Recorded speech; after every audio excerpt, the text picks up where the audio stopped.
In today's video, a hybrid order loudspeaker design as we have a look at the latest from Snapmaker.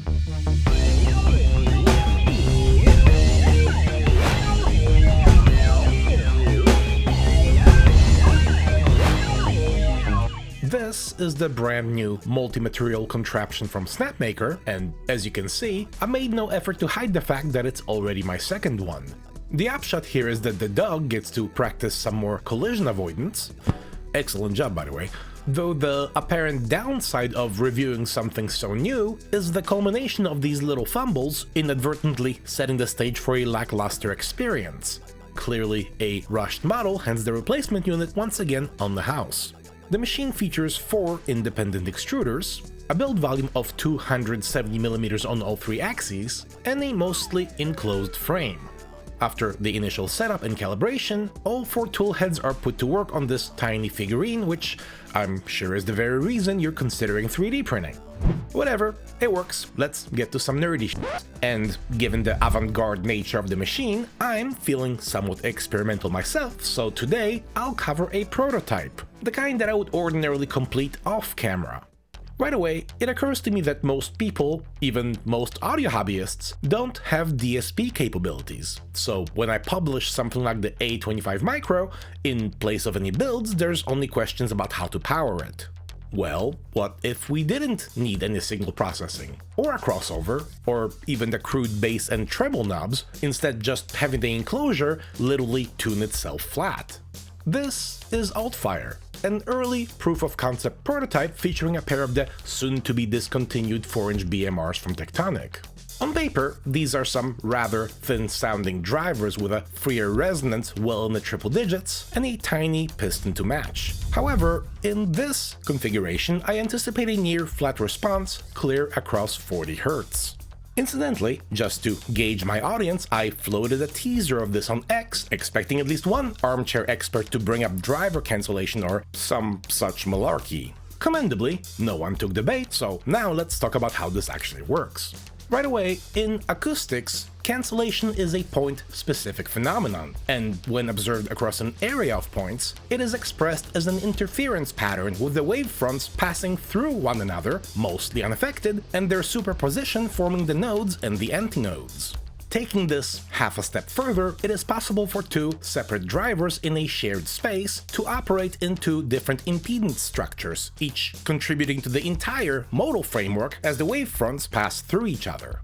Here, the forward driver operates in 4th order and is aperiodically channeled through the rear driver to the remainder of the enclosure. In this frame, we can think of the rear driver as a consistently phase-accurate aperiodic membrane which, unlike a passive radiator, remains electromechanically in sync with the input signal. As an active driver, it operates in 6th order and is aperiodically channeled through the forward driver directly outward. What's more, while these individual plots may look like hammered shit, when summed at their respective phase angles, they should produce something like this, and with minimal group delay above 40 Hz. In fact, I'm showing you this with no psychoacoustic smoothing just to emphasize the sheer level of acoustic correction happening with no EQ or crossovers, just the 2 drivers operating in tandem. Though, unlike just about anything else, out of phase, everything still works, albeit with a different response profile. So, let's get this going out here in a physical space, starting with the 2 main halves. And for this, I'll be using Bamboo Labs High Flow PETG. Sliced with 4 perimeters all the way around and a 40% gyroid infill, the print should take about 38 hours, consuming 1.2 kilos of filament. Here's the initial trace of the first layer, and it appears to have encompassed the purge line, which I'll go ahead and peel off. Good thing too, because as it turns out, the slicer likes to auto-generate a brim, which I hadn't noticed until just now, so what you're seeing here is literally the entire addressable print area. That aside, however, the layers are looking good. Here's a bit of that 40% gyroid infill, and then it's onto the internal features. Though, if you'll notice in the corner, we appear to have some edge lifting. Indeed, the build plate itself has left the platform, as it were, inadvertently compressing the last 5 or 6 layers into this soft protrusion. And given that I need all these features in exactly the correct spacing, the print will simply have to be a do-over, this time with half the infill density and never mind the brim. Once again, however, 50 or so layers into it, the build plate lifts away, deforming the model. Any less density and the enclosure is prone to sound like cardboard, so this will just be a task for a different machine, simultaneously prompting a poll to see just how much of the advertised build volume one should reasonably expect to populate without issue. Interestingly, the feedback polled heavily toward 100%, yet if we aren't making it much past a centimeter, it's hard to imagine 27. Either way, I'm not here to document solid wins, rather just seeing how things operate at volume. So let's ease off a bit, maybe pull this filament holder back out, and get a double-wide spool of orange going for the next print. These will be the face panels, 4 perimeters all the way around and a 20% gyroid infill, resulting in an impressively well-executed print, especially considering just how shallow a curve this is.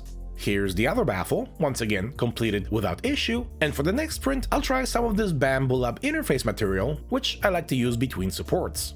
On the Snapmaker that just feeds into a dedicated extruder, and as you can see here, it works a treat on the undersides of the terminal insets. Once removed, the supports reveal a clean finish, though between this and the face baffles, we've hardly printed anything at all. So before we move on to the assembly, let's do a little side quest. Once again, the kind that I'd normally complete off camera. And as I look across my fully 3D printed pegboard, it is just a tiny bit underlit. Meanwhile, in one of my many parts bins, I have a bunch of these old school jumbo white LEDs, which at only 3 volts, light to full brightness, drawing less than 1/10 of an amp. Already plenty bright for what I'm looking to accomplish, and with a 100 ohm resistor in series, a standard 5 volt power supply should more than suffice. Here's a quick draft of the housing and how I imagine it'll all come together. What's more, I am really starting to appreciate just how easily I can feed all manner of filament into this thing and the clean rendition of the resulting prints. There's no color bleed, no wisps, no blobs, no clumping, the wipers work, the nozzles remain clean, and even with 50 or so tool changes throughout the print, it is genuinely a set it and forget it experience. Here are the back covers, super easy, and for the brackets, I brought in a third extruder to lay some interface material above the supports. This is about as practical an application as I can think of for a tool changer, and it appears to have done an excellent job. Next, I'll want some optical diffusers, so here's a spool of translucent clear from Bambu Lab, and I'm doing a 100% concentric infill without any top or bottom layers to produce this lovely Fresnel effect. All that remains is a handful of the LED holders and some of these mounting clips, all of which decided to release right toward the very end. Whatever, that'll simply be a reprint as I tend to the electronics. So, one by one, the LEDs just slide into position, which in and of itself is an underscore of the machine's dimensional accuracy as I modeled these parts with zero clearance. One last check to ensure that I didn't wire anything out of polarity, at which point I sink a few threaded inserts here and there, install the diffuser, load in the back part, and attach the bracket. Here's another impromptu power-up, and I'm rather happy with how this turned out, still drawing less than 1/10 of an amp per unit, simultaneously casting a pleasant glow across my stuff. Here's a mounting clip, which literally just snaps in like this, and then I still have a small allowance of side-to-side travel. So, with all 4 of these assembled, I now have some 3D printed spotlights to point at my 3D printed pegboard. And with everything properly lit, we can also return to the feature build, now with the satisfaction of having put the machine through at least some practical effort. Right away, these threaded inserts will be a lot easier to sync with the enclosure still in pieces, so that's what I'm doing here.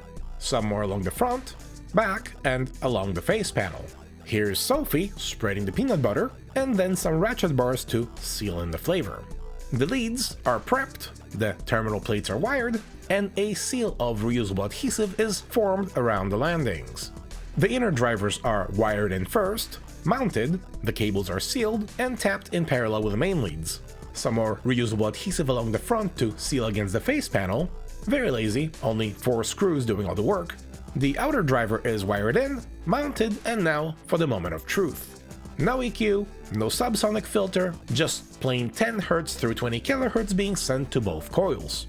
And I have to say that while the interference patterns don't quite match, the overall response profile is pretty much dead on. So I'm just gonna have Sophie pair to it and let's have a quick listen. So, this is Altfire. Not like you didn't already know that. Bees. But the novelty here is that there's no crossovers, there's no equalization. They're just literally plugged into the amplifier, and that's been zeroed out. There isn't even a subsonic filter. There's nothing. Nothing. It's just plug these in. Yep. Turn on volume. So, Cool. go ahead and Bluetooth yourself in, and let's just start with Sophie's choice. Following a blood trail, frothing at the mole. These days I'm a circuit board, integrated hardware you cannot afford. It's got good bass to it. It's not as spacious as the other speakers have, but this sounds great. I like. Have you noticed just how much they vibrate the bench? I was looking at this one as you were saying that. Yeah, the front ones are doing quite a bit of work on the low end. Not like I can see the ones on the other side. But damn. Oh, that came out really nice. Yeah. Oh yeah. Oh, this is great. She said, "Don't you worry if I disappear." Actual full orchestra.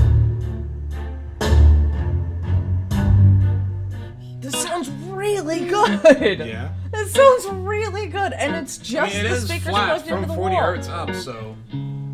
That's the part that's kind of shocking. And the me thing is, about you can it. still tweak it. You can tweak the bass knob or the treble knob, and Yeah, you can you still can adjust play it with from any of flat.